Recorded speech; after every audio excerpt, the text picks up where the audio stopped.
بسم الله الرحمن الرحيم والصلاة والسلام على رسول الله سيد الأولين والآخرين وعلى آله وصحابته الغر الميامين ومن تبعهم بإحسان إلى يوم الدين.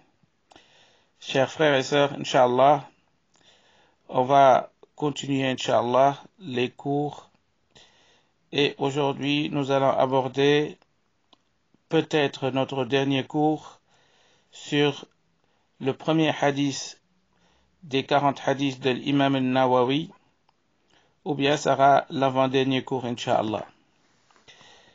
L'imam al-Nawawi, qui est l'auteur de l'ouvrage, mais qui a fait également un commentaire de son propre ouvrage, il nous dit دل الحديث على أن النية معيار لتصحيح الأعمال. Donc on a vu que l'intention est la balance avec laquelle on peut discerner les actions qui sont bonnes et les actions qui sont mauvaises. C'est-à-dire les actions qui ont été effectuées pour la face d'Allah et les actions qui ont été effectuées pour la face des gens, ou bien seulement pour plaire aux gens, ou tout simplement pour une affaire qui est liée à ce bas monde. فحيث صلحت النية صلح العمل. Si notre intention est bonne, l'action accomplie sera considérée comme bonne également. وحيث فسدت فسد العمل. Et si l'action est basée sur une mauvaise intention, si l'action est mauvaise, si l'intention est basée sur des choses mauvaises, l'action sera également mauvaise. Si l'intention est mauvaise, l'action est mauvaise. وإذا وجد العمل وقارنته النية فله ثلاث أحوال. Si une action est accomplie et que il y a une niya qui l'accompagne, il y a trois cas que nous devons mettre en évidence. Je répète, si le musulman accomplit une action, c'est-à-dire une adoration, cette adoration, elle est liée à trois choses, à trois types d'intention. Le premier, أن يفعل ذلك خوفا من الله تعالى وهذه عبادة العبيد. Lorsque le serviteur accomplit une action, mais par crainte d'Allah, c'est pour cette raison qu'il a accompli cette action. خوفا من Allah, de peur, de crainte, ou par crainte d'Allah, il a accompli cette action. Imam al-Nawawi nous dit وَهَذِهِ عِبَادَةُ الْعَبِيدِ. Cette forme d'adorer Dieu, c'est l'adoration des esclaves, des serviteurs de Dieu. Et nous allons expliquer qu'est-ce qu'il attend par esclave. C'est lui qui a peur. L'esclave, souvent, il a peur de son maître. Il a peur de recevoir une punition, un châtiment de son maître.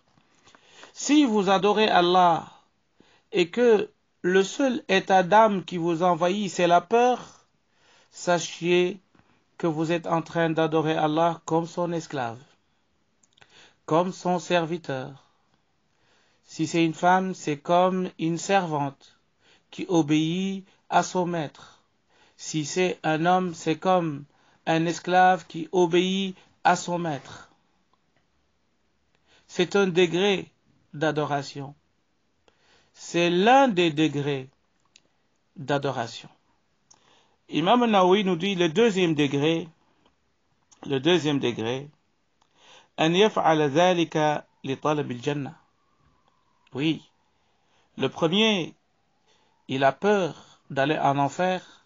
C'est pour ça qu'il est dans une adoration qui est couverte de crainte. Il est toujours dans la crainte, il est dans la peur. Mais le deuxième cas, c'est une personne qui est habitée d'espoir. Il adore Dieu pas par peur ou de peur de l'enfer, mais pour accéder au paradis. Donc voilà deux situations contradictoires. C'est lui qui adore Allah par crainte d'aller en enfer, et c'est lui qui adore Dieu pour entrer au paradis. Pour entrer au paradis. C'est-à-dire, pourquoi il adore? Si on lui pose la question, pourquoi tu adores? C'est pour avoir plus de récompenses, plus de thawab, plus de hasanat. Donc lui, il est comme un marchand. C'est un commerçant. Il commerce avec Dieu. Il fait telle adoration pour avoir telle hasanat, pour avoir telle récompense. Donc lui, il est dans la quête permanente des récompenses. L'autre, il est dans la peur d'aller en enfer. Il est toujours envahi par la crainte et la peur. Et le deuxième, lui, il est envahi par le souci d'acquérir plus de hasanat. Le premier est un esclave. Le deuxième, c'est un esclave, mais en même temps commerçant. Il commerce avec Allah. وهذه عبادة التجار, les commerçants. Parce que lui, c'est comme s'il a une calculatrice, et puis il calcule ses hasanat. C'est lui qui fait Ramadan, il a jeûné le mois de Ramadan, pour lui, il a eu le paradis. C'est lui qui est jeune le jour d'Arafat, c'est comme si ses hasanats sont effacés une année avant et une année après. Donc lui, il est toujours en train de calculer ses hasanats. Oui, il a une machine en main et qu'il calcule tous les jours qu'est-ce qu'il fait comme adoration pour savoir combien de hasanats il a comptabilisé. Donc c'est un commerçant. Pourquoi? Parce qu'il est toujours dans ce calcul de hasanat. C'est le commerçant qui agit comme ça. Il regarde toujours combien il a gagné, combien il a dépensé, etc. et combien est son bénéfice. Mais par contre, le troisième cas, أن يفعل ذلك حياء من الله تعالى.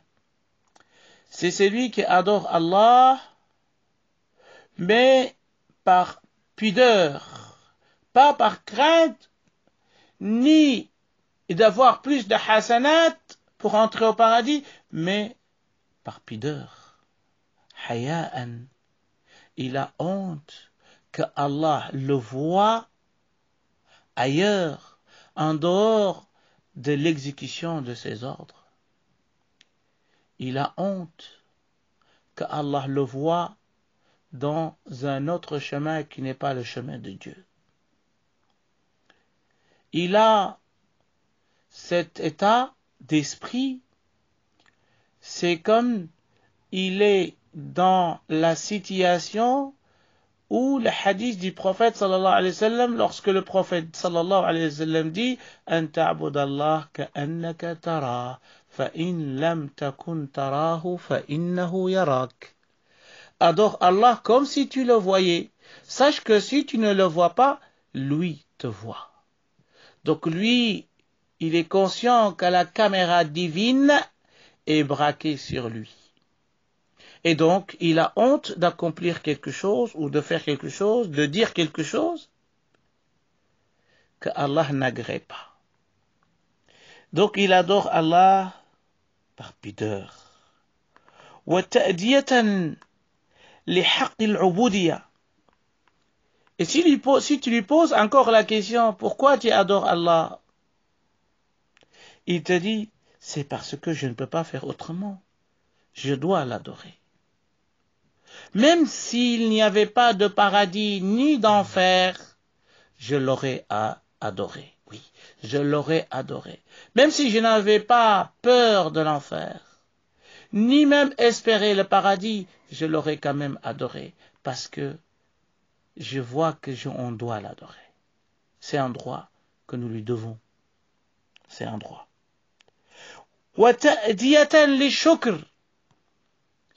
Pourquoi tu adores Allah? Il va aussi te répondre, parce que nous devons rendre grâce à Allah. Nous devons le remercier. Vous ne voyez pas tout ce que Allah a fait pour nous. Il nous a donné l'existence. Il nous a donné ça gratuitement. On n'a rien payé. On n'a pas été à la caisse pour exister. C'est lui qui nous a donné une famille, c'est lui qui nous a donné la santé, c'est lui qui nous a donné de respirer de son air, c'est lui qui nous a donné des enfants, c'est lui qui nous a donné tout ce qu'il nous a donné. Donc, nous devons l'adorer. C'est une obligation. Oui, nous devons l'adorer Allah subhanahu wa ta'ala.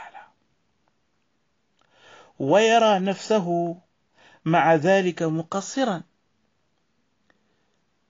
Subhanallah. Cette personne qui adore Allah par pudeur, mais également parce que il ne peut pas faire autrement, il doit l'adorer, ou elle doit l'adorer, mais pour rendre grâce et pour remercier Allah pour tout ce qu'il nous a donné. En plus, il dit, il se voit ou elle se voit, la personne, qu'en fait, avec tout ce que je fais, avec toutes les adorations que j'accomplis, avec toutes les bonnes choses que je suis en train de faire, je me considère également comme une personne négligente. Je n'ai pas donné à Dieu ce qui lui revient. J'ai encore rien fait. Je suis vraiment un vaurien devant ce que je dois faire envers lui, envers celui qui m'a procuré mon existence. ويكون مع ذلك قلبه خائفا. Oui, en plus, il a un cœur qui bat par crainte d'Allah subhanahu wa ta'ala. Pourquoi? Avec tout ce qu'il fait? Oui, لأنه لا يدري هل قبل عمله مع ذلك أم لا. Parce qu'avec tout ce qu'il fait comme adoration, miskin, subhanallah, il donne des aumônes, il aide les pauvres, il soutient des gens qui se trouvent dans des situations difficiles, précaires. Il prie, il jeûne, il a accompli le pèlerinage, il a fait Ramadan, il a fait l'Umrah, il a fait plein de choses. Mais avec tout cela, il a la crainte d'Allah, il a peur. Pourquoi?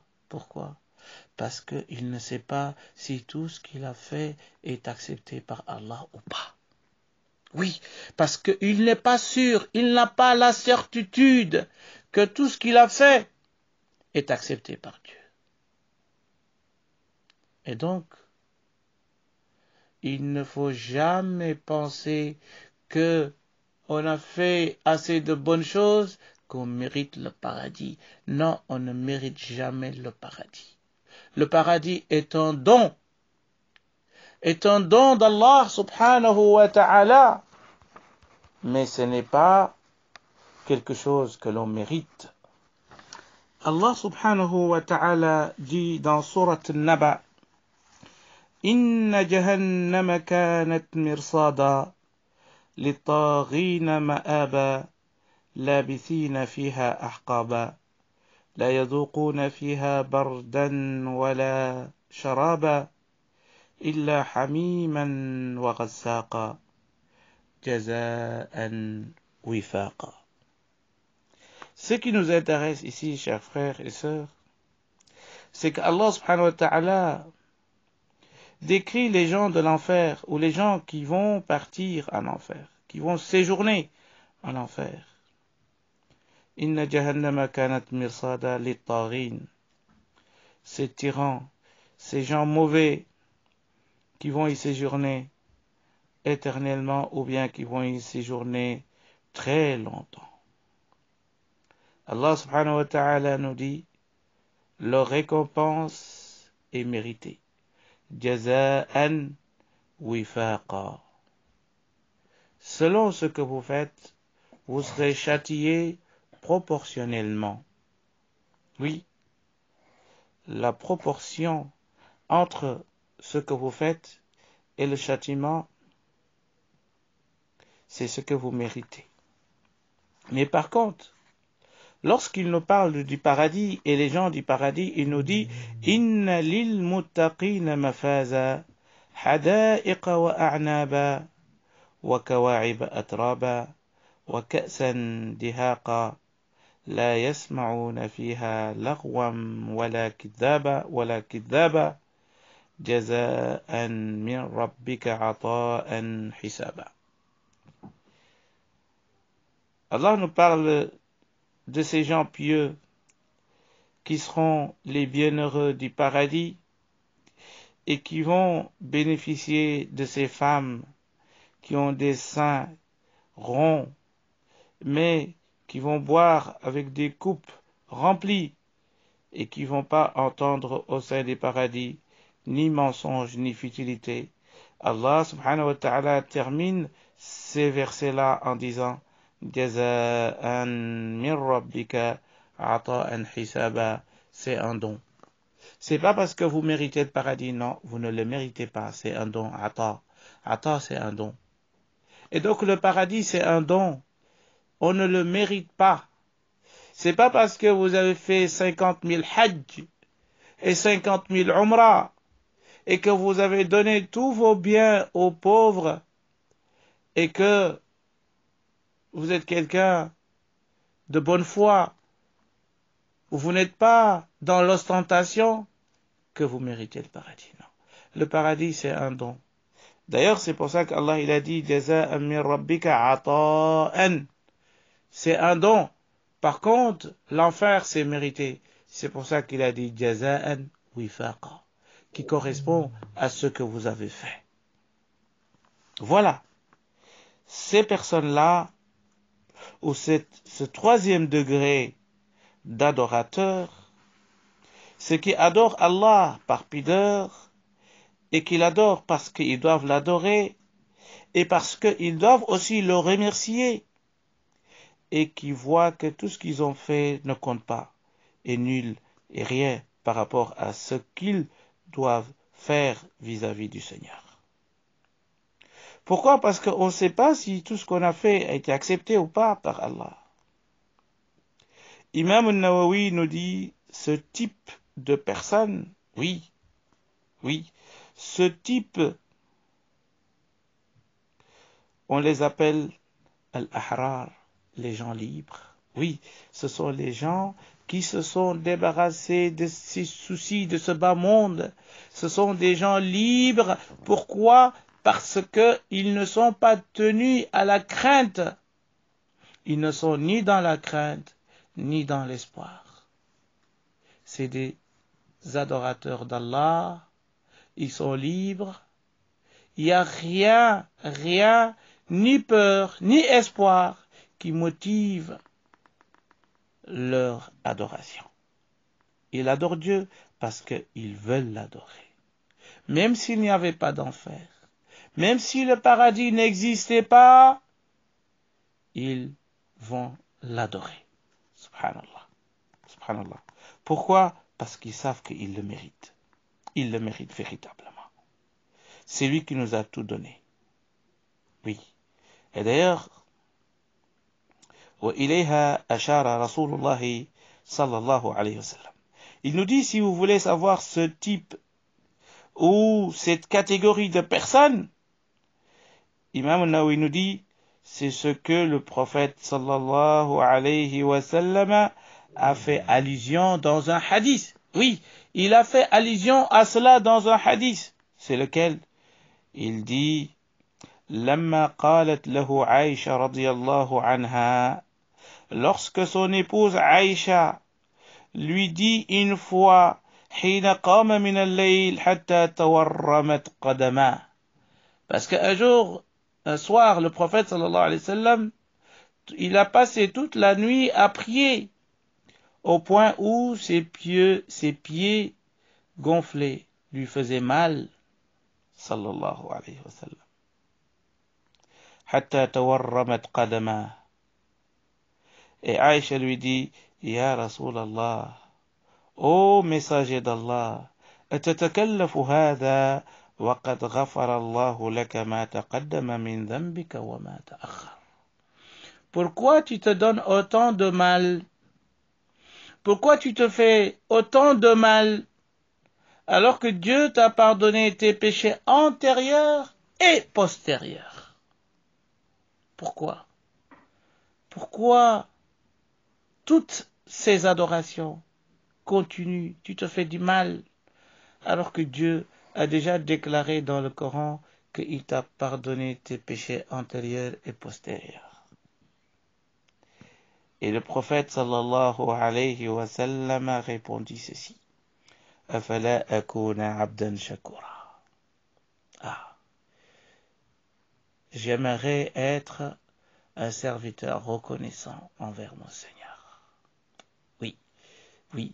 Si tu veux savoir pourquoi je me donne autant de mal, même si je sais que je vais entrer au paradis, je suis le messager d'Allah, mais je veux être un serviteur reconnaissant. Oui, oui. C'est pas parce que tu mérites quelque chose ou bien on t'a promis quelque chose que tu ne dois pas remercier celui qui t'a procuré cette chose. Oui, tu dois être reconnaissant envers le Seigneur. Oui, c'est lui qui t'a donné l'existence. C'est lui qui t'a tout donné.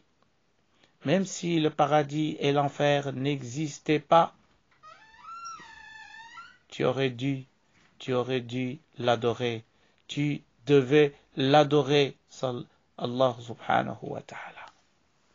C'est cela, le comportement que doit avoir un bon serviteur.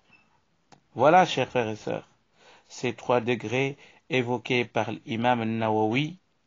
Alors, chaque bonne action est liée à ces 3 intentions.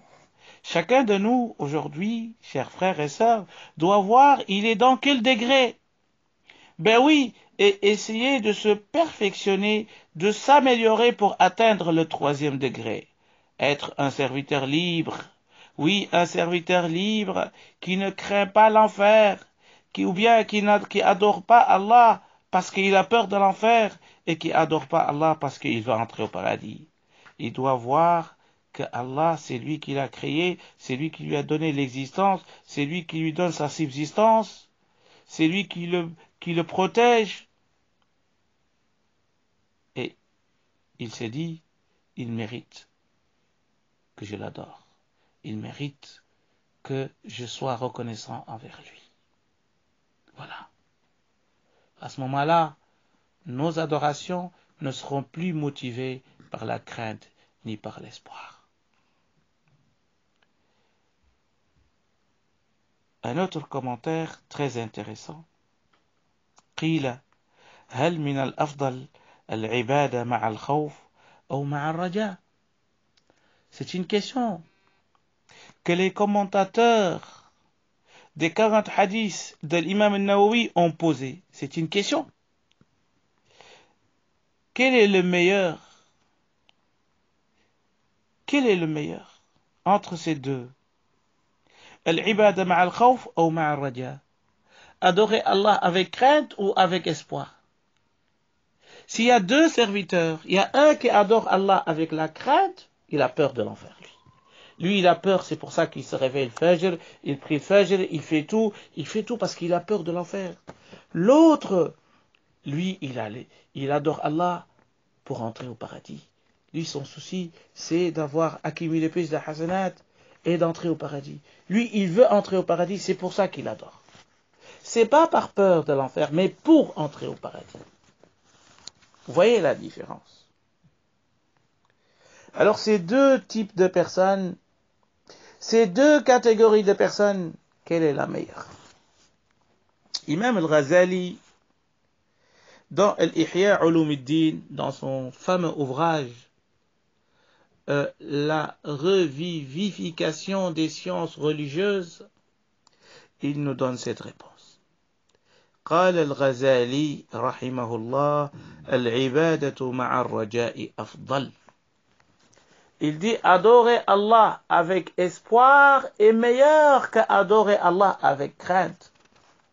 Oui. Pourquoi يا إمام الغزالي؟ لأن الرجاء يورث المحبة. Celui qui adore Allah avec espoir, son adoration va se transformer en amour envers le Seigneur. Il va aimer Allah subhanahu wa ta'ala. Il va aimer Allah avec ses adorations. Par contre, Imam al-Ghazali nous dit وَالْخَوْفُ يُورِثُ الْقَنُوطِ. Oui, si vous adorez Allah par crainte, sache que cela va donner un résultat qui est mauvais. Oui, ça peut être un résultat mauvais, ça peut se répercuter de manière nocive pour toi, parce que tu peux perdre l'espoir en Allah subhanahu wa ta'ala. Et si on perd espoir en Allah, on risque d'aller en enfer. Oui. Parce que nous devons avoir espoir en Allah subhanahu wa ta'ala. C'est très important. C'est très important de ne pas perdre l'espoir. Parce que si tu adores Allah avec crainte, ou par la crainte, tu risques de tomber dans la désespérance. Désespéré. Et c'est lui qui est désespéré de la rahma d'Allah, celui-là, il est considéré comme mécréant. Ben oui, c'est quelqu'un qui n'est pas reconnaissant envers Allah. C'est quelqu'un qui ne connaît pas la mesure et la vaste clémence et la vaste miséricorde d'Allah subhanahu wa ta'ala. Wa rahmati wasi'at kulla shay. Ma miséricorde englobe toute chose. Et vous vous dites, non, il ne peut pas me pardonner, parce que sa miséricorde ne peut pas couvrir mes péchés. En fait, c'est cela. Si on est désespéré. Si on est désespéré. Qu'Allah nous préserve du désespoir. Oui. De ne pas avoir de l'espoir.